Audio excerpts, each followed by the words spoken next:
Ladies and gentlemen, the newest member of the Houston Sports Hall of Fame, Kenny Houston. First of all, welcome on Kickin It With Kunkel. What an honor for me and obviously for you this week. How cool is this? I tell you, it's really cool. I watch you guys all the time. Oh, well, thank you. I do. I recognize the hair. Oh, that's it. We can stop the interview now. No, it's a real honor. And I was telling Rob Lynch, once you made a Hall of Fame or whatever, one is enough. And so you never think about making any more. And then when I looked at the Houston Hall of Fame, I love this Hall of Fame because it's an entire city, And I was at the first one that they had, and I'm thinking, will I ever make that Hall of Fame? And then you look at all the players that could be or should be, that may never. And so when they call your name, it has to be an honor, and it was an honor when they called my name. It's you think about all your past, and it's unfortunate. But my godson passed yesterday, Ellen Aldridge. And I played with his dad. We were the best friends in the world. And so it's bittersweet. It's just, life is bittersweet. But when you can look back, or when my kids can look back and say he's in the Houston Sports Authority Hall of Fame, then that's something that really goes over big for them. So it's for me, but it's for them. It's for my family. Are you surprised looking back at your career when you were a kid playing, running around, making all the plays that you did, that now this is where you are? You're in every football Hall of Fame known to mankind? Yes, it is, because I never thought it. My mom and dad, they were not big football fans, so we were not at every game. Sometimes the coach would have Elmer Red, who was U of H. He would have to bring the bus to my house for my mom to let me go play football. And I wasn't the only one. It was Finest Taylor, a couple more guys from Lufkin, had the good ball players up there. And so it was something that I didn't want to do. I left camp my rookie year, came back to Houston and stayed 3 weeks, I think it was. And Wally Lim came and got me back. And that's why when I got inducted into the first Hall of Fame, I got introduced him, because I was out of football. Football was something that I did. It wasn't something that I didn't dwell on it. It was a job for me. I always knew that I could be cut, would be cut. And so I approached it from another angle. I got married, and my wife, Gusty, she was an optical engineer at NASA, so we were deciding who's going to follow whose career, because at that time hers was a lot more lucrative than mine. And but I enjoyed it. I enjoyed my teammates. I love them to this day, the ones that are left. And so it's just football to me is not like I was supposed to get it. It was supposed to be me. It was just something that I did that I enjoyed, and it turned out like this. I think it turned out pretty well. So for those that don't know who Ken Houston is and the accomplishments that he has, I want to run through everything that you've accomplished. So you played for the Oilers, you played for the Redskins, you're a 2-time first-team All-Pro, 10-time second-team All-Pro. My first question, who was ahead of you? That for 10 times you weren't number one. Who was ahead of me, Rob? I didn't think that. I tell you what, my first Pro Bowl game, Jordan Evans was the quarterback. And so I was just happy to get down and get the $500 in a free meal. It's changed quite a bit. Yeah. And I got down there, and I remember talking to Joe and a few more of the guys, Willie Brown. And I say, do they do this for you guys every year? Go, yeah, man. I said, I'm going to make it every year. You made it 12 years. I made it 12 years. 12-time Pro Bowler, 75th anniversary All-Time Team, 100th anniversary All-Time Team, first team NFL 1970s All-Decade Team, Titans Oilers Ring of Honor, 80 greatest Redskins, Washington Commanders Ring of Hall of Fame, Texas Sports Hall of Fame, and then you also still hold the NFL record of most defensive touchdowns in a season with 5. Did I miss anything? Where's my list? I mean, how many jackets? Your closet has to be filled with Hall of Fame jackets. You got a gold one, you got a red one, you're about to get a white one. And that's all I have left. I have one more jacket left. I have a jacket that was given to me by Alvin Reed's brother, Glenn Woods. We played Kearney State, I think it was, in 1963 at Prairie View. And I remember when I got to Prairie View, I didn't have a jacket. And we had to have a jacket to get on the plane. So Alvin Reed's brother, Glenn Woods, who played with the Oilers for a while, I borrowed his jacket. This morning I saw that jacket. I still have it in my closet. So I kind of, it was an humbling experience, and I realized that where I was, I enjoyed. I never wanted to leave it, and so I kept my life on balance. And that's where I am right now. I think my life is on balance. It's all about family. It's all about Rob, all the people I know.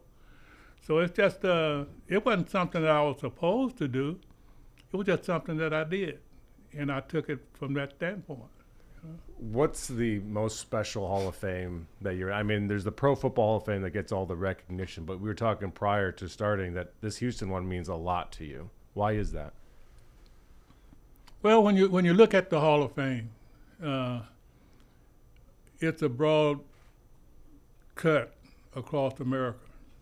The major Hall of Fame, the Canton Hall of Fame, and so you're looking at 14 or 26 teams, 36 teams, so you're pulling from a select small amount of guys.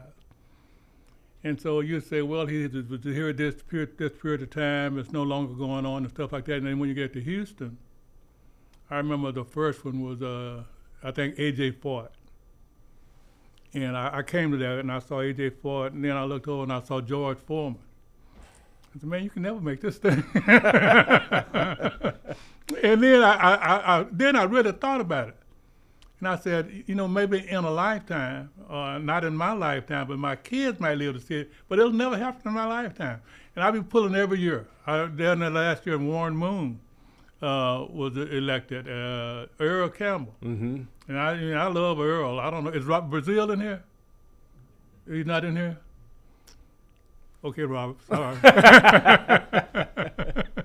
No, but I think that people don't really recognize the amount of the difference in the athletes they have in the Houston area. The guys that are really, really good players, you know, really, really good players. So I've learned to, like, hey, you know, I'm as excited about anything ever as I am about this Houston Hall of Fame. Out of all the jackets you have, which one do you wear the most? Do you wear them out grocery shopping like I would? The one there's the least. Oh, this is my 100-year anniversary. I have a Hall of Fame ring. I only have one 100-year anniversary team. And when this first came out, I had been ill. I had cancer. I had 2 cancers. And when they were going to give this jacket, I was in the hospital. And I'd been in the hospital about, 4 months, I think. And I asked the doctor, I remember asking the doctor, I said, they're having this jacket that's given at the Super Bowl. And we were kidding. And I said, will I be allowed to go? And she looked at me. I said, yeah, go. And I'm thinking, what is this? And when I got down there, I was at the hall. I rode in the chair with Earl Campbell.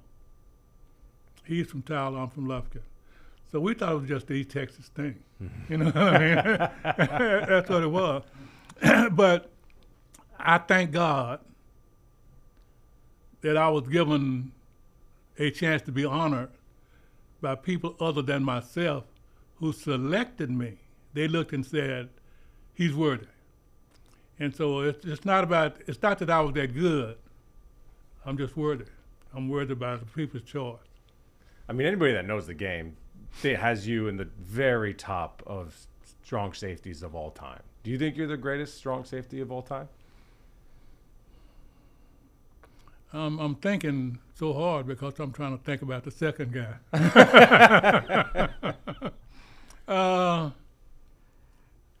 I got to say this. I don't think that there was as many people or there are other people. I wasn't the best person to do what I did at the strong safety position.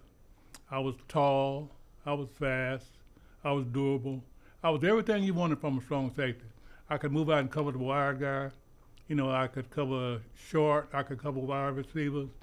And it wasn't something that I thought that I was doing. I had touchdowns back-to-back on interceptions. And I got hit under my eye, you know, and didn't recognize what was going on. I had an opportunity to run the longest interception in all of history. And I ran it. I intercepted it about 10 yards deep in the end zone, ran it out. And about the 20 on the other side of the end zone, I got tired and I ran out of bounds. You came in as a linebacker at a Prairie View. Yeah, offensive center linebacker. How do you go from linebacker to the greatest strong safety of all time? And who was the coach that didn't make you a strong safety earlier? Well, at Prairie View was one of those kind of teams. You judge your talent by Otis Taylor. He's one of the greatest wide receivers I've ever seen. I mean, over all of the history of the game. And we had I think we had 20-something guys that went to pro ball off of that ball club. Wow. We had Alvin Reed, the tight end for Houston. He was a defensive end at Prairie View. I mean, you just had so many players. You need a player, put him here, you know. And they prospered. They prospered. It's like Allen Sr., Allen Jr.'s dad. He's an offensive center. He played defensive end in pro ball. Golly. Yeah, so they just had talent. So today, are you a Oilers / Titans fan or a Texans fan? How does this work out for you? Well, I'm a football fan. Good political answer. Yeah. I skipped that question, didn't I? No, I like the Oilers. I like the Redskins, but I really like the Texans. Especially now. Yeah, I mean they were, especially now. I looked at that ball club. I look at that ball club, and there's not many shortcomings. They're cutting players that other people would take. So my question is, how do you get those players like that, and they're out there, and you get them and probably have to put them on, and they're willing to gamble on a player. But there's something within that organization that's allowing those players to be free. They must have a great, great coach. I mean, not so much great as X's and O's. He's getting the people to play for him. And that's the bottom line. Because those guys that go to extra. I looked at the game the other night. They had all these wide receivers and running back. They were just grundling at other places. And they were just happy to be on the team. So the coaching organization, first of all, I guess let's start with ownership or whatever. This is different. I don't care if they win the Super Bowl or not win the Super Bowl. This is different. And so you got a chance to be around a team like this probably maybe once in a lifetime because it doesn't come along. So I hope that the people in Houston recognize what they have and just support it. And, you know, like I don't see them losing. They might. They're shortening the rules. Rob and I were talking about that on the way down here. They got the tackles now on the line of scrimmage, and there's no way you can block their defensive end sitting on that line of scrimmage. They're just too fast. So they changed the game. You can see a lot of 5-yard passes and 4-yard passes and stuff like that because you don't have time to put it up. No team's good without a quarterback, though, especially in today's league. What do you see in C.J. Stroud that makes him so good so quickly? He's a special person first. He is a special person first. And I looked at his family background. I look at his mom. I look at the things, how he spends his time when he has time to spend. He's always spending it. He's not selfish. He's not selfish. He's only become better. I just hope that he's still from the injury bug. But it's something, every now and then you get a team that's special. The Texans are special. They're special. I mean, they have a special feeling with the city. You know, they have this tie-in. I haven't seen any bad press about them yet. No. So it's just that place and time. It's a love you blue time. To put a bow on all this, do you make a speech when you get into the Houston Sports Hall of Fame? I do, but I just wish you would tape this one up. Do you have it written yet? Yeah. No, I don't write a speech. You're just gonna go off straight off the cuff, off the heart? Yeah, I mean, it's like I can't write what I know, but I can speak what I feel. Mm-hmm. And that's the way I do it, because I'm not having a speech. I'm just talking, trying to tell you about me, and I know about me better than anybody else. And it's like, I'm telling you right now, as far as being a football player, none of that stuff works. I was none of that. And you can follow me home now, and I'm the least football person that you've ever seen. Yeah. So what are you? Who is Kenny Houston without football, or aside from football? I think about that every day. I'm my parents. We were brought up, my dad was a dry cleaner and my mom was a homemaker. And I grew up in Lufkin, Texas, and whatever. And I love to fish. I love to play golf. You know, I love to work. I just love life. And so I had a 45-point game in basketball. I led it in the shot at Prairie View in college. There was nothing that I could do on a field, on an athletic field, that I just could do it. And my parents didn't push it. You know, we had time to be kids. So now I spend my time raising my kids. And so I know that they need time. And so if I can give them the time, if you can give me the time to give them the time, that's what I need. I'm sure a lot of people want to know what you've been doing since you stopped playing football, which was a long time ago. Yeah. What have you been doing? What's life taking you? I was a counselor in the Houston HISD. Mm-hmm. I coached football, and I coached the Houston Oilers. I coached the University of Houston, and I coached the Wheeler Wildcats. And that was my job, the Wheeler Wildcats. No, it was just, I think since I didn't have I had the athletic ability, but I was a multi-sports person. I think a kid should be allowed to be a multi-sports person because they all correlate. And so I think you can steal from a kid because they don't know, because you want to excel. You know, they got to be kids first. They got to learn to be kids. And less is more in sports a lot of times. You know, it's like Rob, I coached with his dad at University of Houston. And he got up one morning and he said, okay, I'll see you later. Didn't see him no more. You know, it's like, and I said, you know what, that man got a lot of nerve. You got a lot of life of left nerve. too. Well, you got a lot of life left too. So what's next? I raised a grandson, and that's blue. Okay. That's the easy part, I have right? a granddaughter.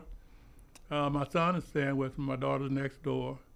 I did things to involve them in my life, knowing that I'm a lifetime teacher. And it's not about me. Rob knows that I'm the hardest guy in the world to get to go anywhere, because I always have something to do with the kids. And then when I get home, they'll be there and they'll cook, and Grandpa will come do this, and Papa and all that. And so I've just learned to, if God allows me to live, that's all I need. Not yet, live. So I know the difference between living and getting, because I have and you're welcome to come out to the house and see I have a house full of trophies. Give you an example. Do I have another minute? I've got all the minutes in the world. I have no grandkids. We played December 23rd, 1967. We played the Miami Dolphins. I'm not a drinker. And so at the game, they gave us champagne. Gave us a bottle of champagne. December 23rd, 1967, I got this bottle of champagne. And I brought it home. And it's sitting in my game room this day. It was 2 bottles left.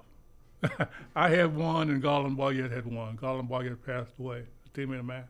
But he kept his because he wasn't a drinker either. So the sport itself, I never became a football player.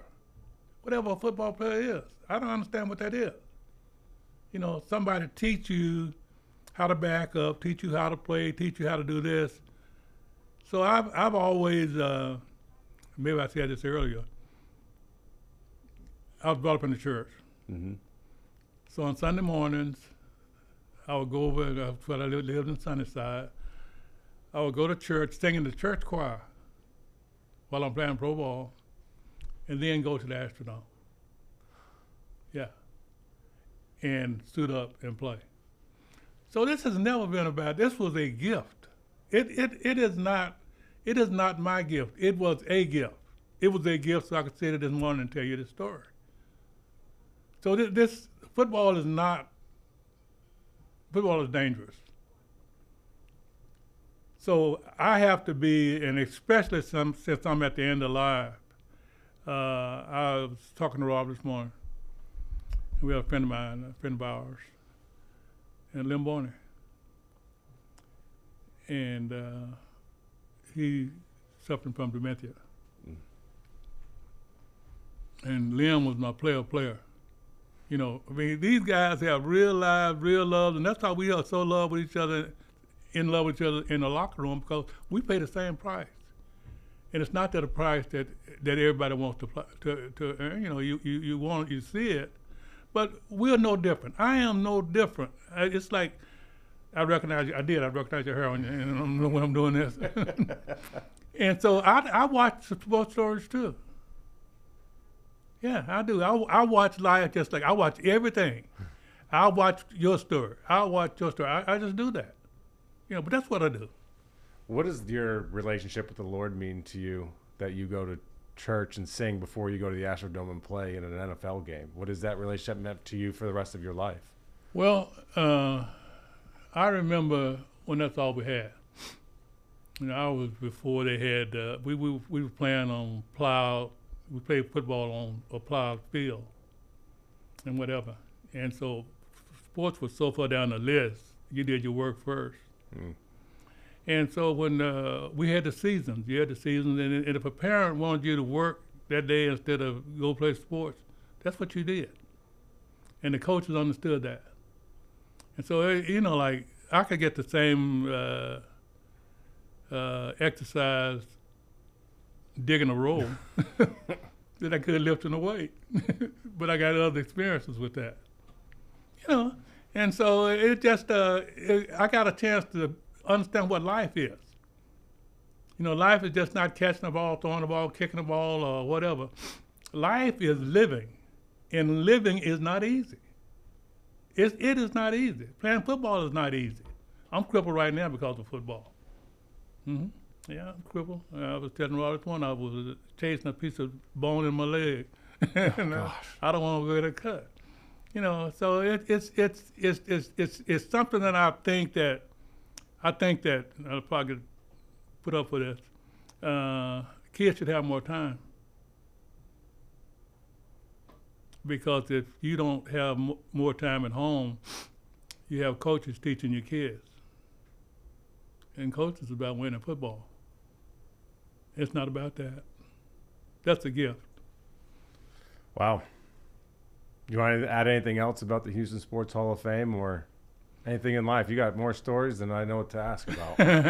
No, I think that it wouldn't be a sports without a sportscaster. Can you imagine what it'd be like without a fan? Yeah, we did it for a year. It was horrible. Well, I remember that. No, but it's not. I would love for you to come and just be in my shoes for a day and do what I did or do what I do and get the experience, because you may be able to do that. You just may not be given the opportunity, but you might be able to do it. I don't think I'm no different than any person in this room, other than the female there. You know, I just if I think that I did it, you can do it, and I believe that. I honestly believe that. You might not get the opportunity, but you could do it if given that. And so, I've talked too much. Yeah, I think the Pro Football Hall of Fame waved bye-bye to me a long time ago when I was younger. Hey, if it didn't wave bye-bye to me, it didn't wave bye-bye to you, I'm telling you. Because if I'm in the Hall of Fame, I'm the luckiest man in America. What do you think about all this money these guys are getting now, though? I'm trying to think about it. I can't think about what they're getting, but I can tell you what I got. My first contract was $14,000. I got $6,000 in a brand new Dodge Polara. Over how many years? That was my first year. Okay. Wow. I think my largest contract in football was probably maybe $180,000, $190,000. But you can't buy the experience. You can't buy the experience. And that's what I have. Well, shoot, Kenny, this has been such a pleasure. For everybody else, there's episodes of Kickin' It With Kunkel all over YouTube. They're all over Fox Local. They're everywhere. Kenny, this has been a pleasure. Thank you so much for coming in. Congratulations to you. This is quite an honor, and you have a new jacket. And I'm looking for another one. And it's white though, so you probably can't wear it quite as much, or the dry cleaning bill is going to be through the roof. No, I tell you, my kids already, they're taking dibs on who's going to, get my jacket, who's going to wear it, who's going to put it where, and whatever. So I'm looking forward to it. But thank you guys, everybody involved, for being in this Texas Sports Hall of Fame. I mean, the Houston network of it. It's awesome. Thank you, Ken.